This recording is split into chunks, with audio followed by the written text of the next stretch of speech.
We thank God for enabling us to be here again. This is another Tuesday for my core teaching. And today, I'm going to South Africa. What I mean, I've been teaching on liberation theology, especially Black theology.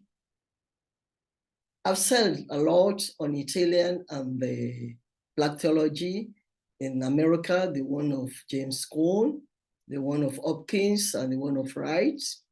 But I'm now going to teach about Black theology in South Africa as a source of empowerment.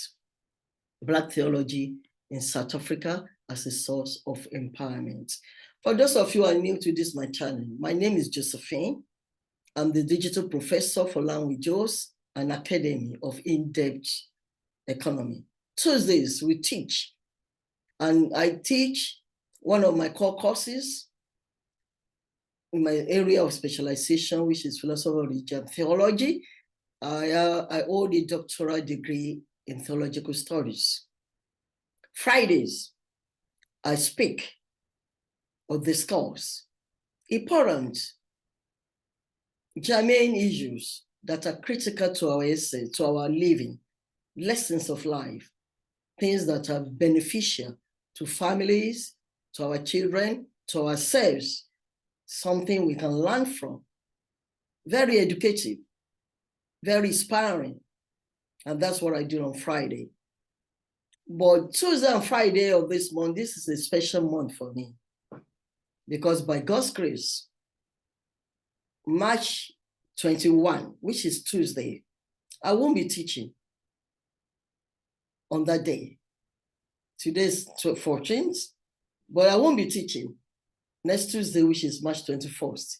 Rather, I'm releasing a video, a kind of photo or film, a count-up to my 70 years of existence.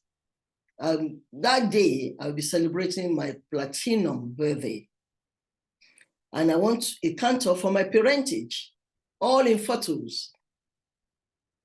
Parentage when I was 1 year old, 20s, 30s, 40s, 50s, 60s.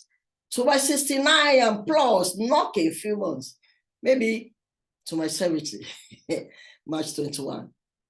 The Friday next to it, which is 24th, I will show some preview of some of my activities.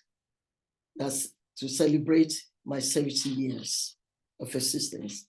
So I want you to wish me well. And I want you to pray for me. I want you, in your prayer, specifically, to thank God for enabling me, for protecting me, for sustaining me up to this time. And I want you to turn on the light for me. It's a metaphor. Turning on the light for me on this channel is to subscribe, is to be viewing my video, turn on the notification. So when I release a video, you get to look at it, you get to tell others, and you get to like it and appreciate it. And that will encourage me to be able to do more. For those who are familiar with my teaching and my channel, when I teach like this, like when I was in the classroom, I use bullet points. So here too, I use slides of PowerPoint presentation so that you can follow what I'm going to teach. Today, like I said, I'm teaching on South Africa liberation as source of empowerment. So just hold me until while I share with you my PowerPoint presentation. Black theology in South Africa as a source of empowerment. The rediscovery of African identity through the first two waves of Steve Biko and Allan Boesak gave Black theology in South Africa a unique identity, separate from American Black theology and liberation theology. Black theology in South Africa became a theology of empowerment instead of one that existed as a reaction to racism or apartheid. For Biko, the accent was on the human being rather than power. That's the source. You see me quoting some reference points or notes there. Black theology is that of the voiceless and powerless, not exclusively of the poor and marginalized.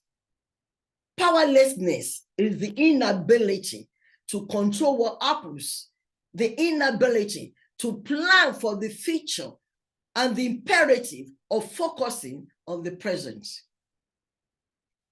While a new Black wealthy class emerged in South Africa after 1994, and Black South Africans gained access to economic and political resources, the cycle of oppression continued through the new Black elite. That elite has crossed the line to join those with power and privilege. It is because of the cycle of oppression was not broken that the oppressed Blacks have become the new oppressors. Years after the apartheid struggle ended, the language of apartheid is still being used by the oppressed in the role of the oppressor to justify personal agendas of gain. The Black theology that gave new confidence and self-perception to Black South Africans that they had control over their destiny has been replaced by agendas of personal greed. Black theology in South Africa has never had racism as its agenda. The roots of oppression lie deeper than racism. So, while the end of apartheid is a welcome development along the way, it is not the end. It involves much more than the idea that the perception of inferiority has been replaced by access to economic and political resources. Instead, the outgoing stereotypes of the other as inferior formulate a mythical or ideological construct that provides a rationale or justification for legal, social, and political equality. That, in turn, gives the false impression that all problems of inequality will disappear with the attainment of economic and political equality. The unjust discrimination and oppression will continue, and new oppressors will replace the old. The deeper-seated human dignity and identity have not been sufficiently addressed. The third wave is a new awareness of the agency of ordinary marginalized Africans.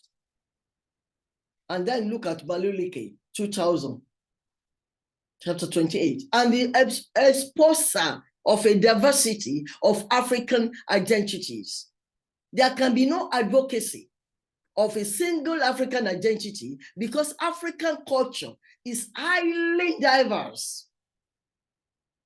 But according to Maluleke, the agency of African Christians and the African poor is being rediscovered, explored, and respectfully interpreted. When articulating a diversity of African identities, nothing about African culture or the African poor must be romanticized. The joint struggle against a system that robs people of their human dignity, identity, and rights unify them. When values of human dignity, identity, and rights are upheld with the same enthusiasm of a generation that grew up in a post-apartheid era, the South African nature will once again be unified. Black theology can play a central role if it takes up the challenge. Black theology in South Africa was born in the context of the South African liberation struggle. It is synonymous with the apartheid struggle.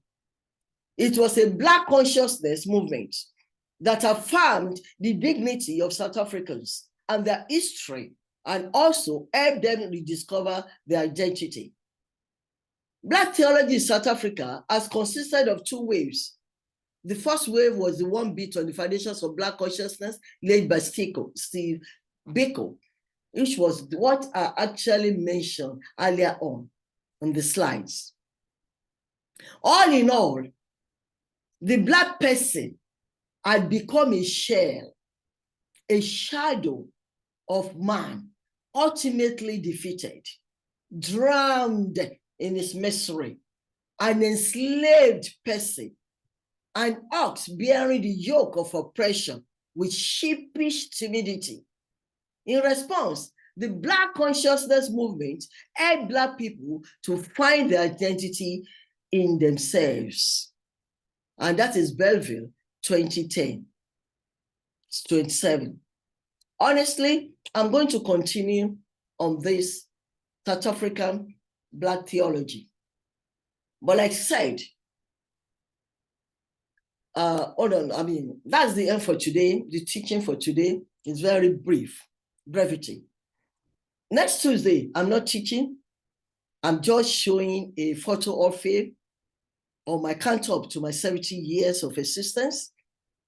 That Friday also, I'm showing some of the celebration that I had, that I will be for my birthday anyway.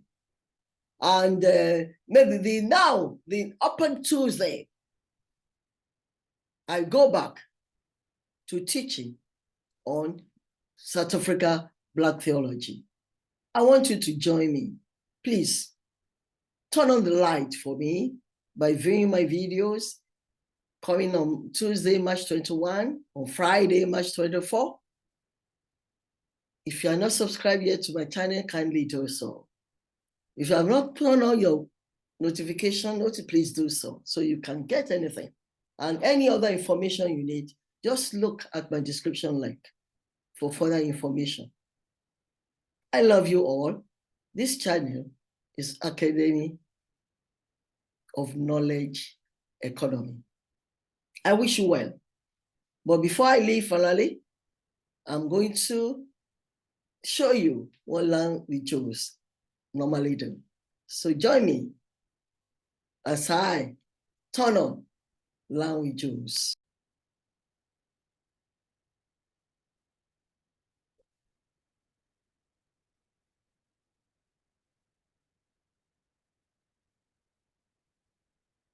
Have a very wonderful week. Stay blessed. Love you.